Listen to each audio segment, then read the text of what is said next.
সালামু আলাইকুম প্রিয় দর্শক, আপনাদের সাথে একটি ব্যাপার শেয়ার করার জন্য আমি লাইভে এসেছি। সেটি হলো, গতকাল আমাকে একজন ফোন করে বলল যে, আপনার ছেলের নামটি বলবেন? আমি ডিবি অফিস থেকে বলছি। প্রথমে আমি বুঝতে পারিনি। তারপর আশ্চর্য হয়ে আমি তাকে পাল্টা প্রশ্ন করলাম, কে বলছেন? বলে, আপনার ছেলের নামটি বলুন। তো বললাম, ভাই আমি যে নাম বলবো, কিন্তু আমি যখন অপরিচিত কাউকে প্রশ্ন করি তখন আমি অবশ্যই নিজের পরিচয়টা প্রথম দিই। আমি বলি যে, আমি ইঞ্জিনিয়ার শাহজাহান বলছি। ভাইয়া, আমি অমুক জায়গায় থাকি, একটি বিষয় আপনার সাথে জানতে চাচ্ছি, একটু বলবেন কি আপনার পরিচয়টা? তা আপনি তো এটা বলছেন না। উনি তাড়াহুড়ো করে ওপাশ থেকে আমাকে বলছেন, আপনি আপনার ছেলের নামটি বলুন, তারপর আমি আপনি বলছি। ছট করে আমার মাথায় বুদ্ধি খেলে গেল। ডিবি অফিস থেকে আপনি বলছেন? কে বলছেন?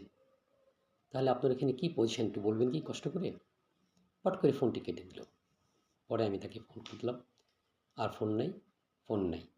তার মানে কি? স্পষ্ট ফ্রড, মানে চিট। আপনার সাথে বাটপারি করে আপনাকে ঠকাতে চায়।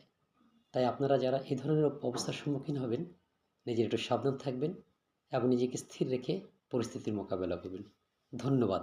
জিনিসটা আপনাদের সাথে শেয়ার করলাম। যদি কারো উপকার হয় তাহলে ভালো হবে। আল্লাহ হাফিজ।